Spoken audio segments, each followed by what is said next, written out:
Life insurance beneficiary challenges occur with some regularity in California superior courts.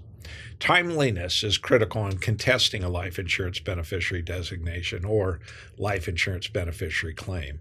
If the life insurance payout is timely disputed, life insurance companies will place the payout in a trust held by the superior court. And this is done in California by the way of the insurance company filing a complaint for declaratory relief and for interpleader.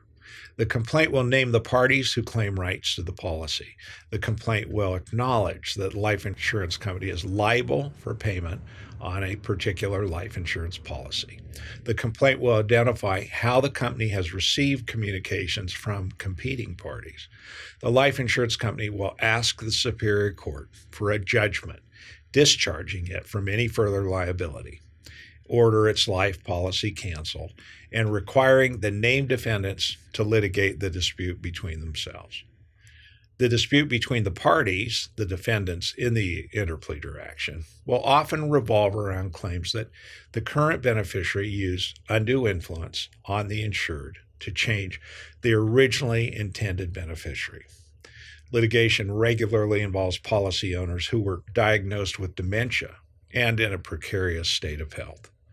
Their life at the time of the beneficiary change might be marked by confusion and cognitive decline.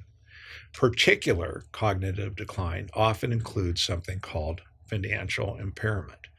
Financial impairment is often one of the earliest clinical signs of an emerging dementia, and like loss of other capacities such as driving, can be psychologically distressing.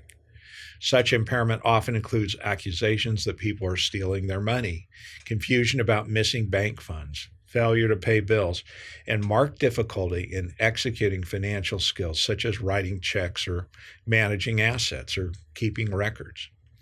When we're considering a potential challenge, we'll look at whether the policyholder, who is then the decedent, relied on the new beneficiary for their daily living needs, and whether the beneficiary took advantage of this reliance.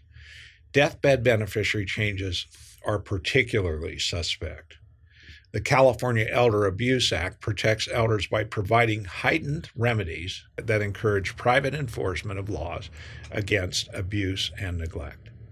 Attorney's fee and cost awards are available for financial abuse claims, provided that we're able to show by a preponderance of the evidence that the abuse occurred. The Act creates a new basis for liability, not too long ago adding deprivation of property by undue influence as a separate ground for a lawsuit under the Act. Undue influence means excessive persuasion that causes another person to act or refrain from acting by overcoming that person's free will and results in inequity.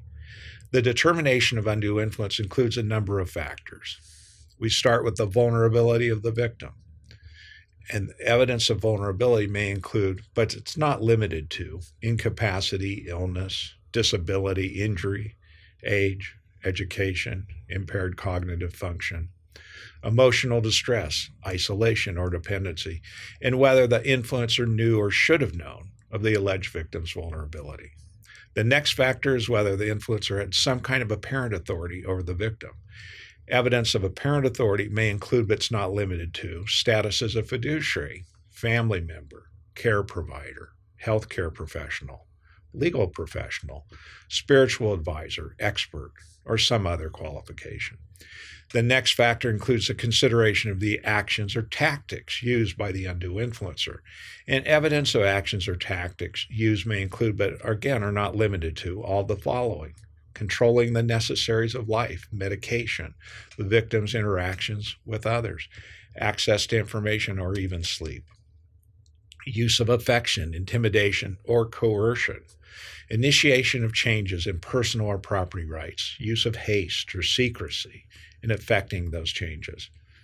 Effecting changes at inappropriate times and places. And claims of expertise in effecting changes. California courts also look at the equity of the result. Evidence of the equity of the result may include, but again, not limited to, the economic consequences to the victim, any divergence from the victim's prior intent or course of conduct or dealing, the relationship of the value conveyed to the appropriateness of the change in light of the length and nature of the relationship.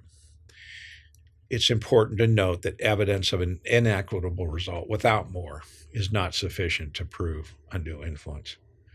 When an action is filed, a great deal of procedural and discovery work ensues. Trial dates are likely set. Mediations and mandatory settlement conferences often provide pretrial resolutions where the two parties negotiate an agreement and save time, emotions, and additional financial expenditures. At Hackard Law, we litigate life insurance beneficiary disputes as a part of our trust, estate, probate, and elder financial abuse litigation focus.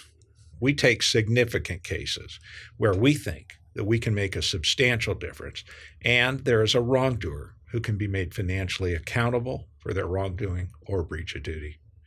We generally litigate in California's largest urban counties, including Los Angeles, Orange, San Mateo, Santa Clara, Alameda, Contra Costa, and Sacramento. If you'd like to talk with us about your case, your story, then call us at 916-313-3030. We're happy to discuss how we might be able to help you. Thank you.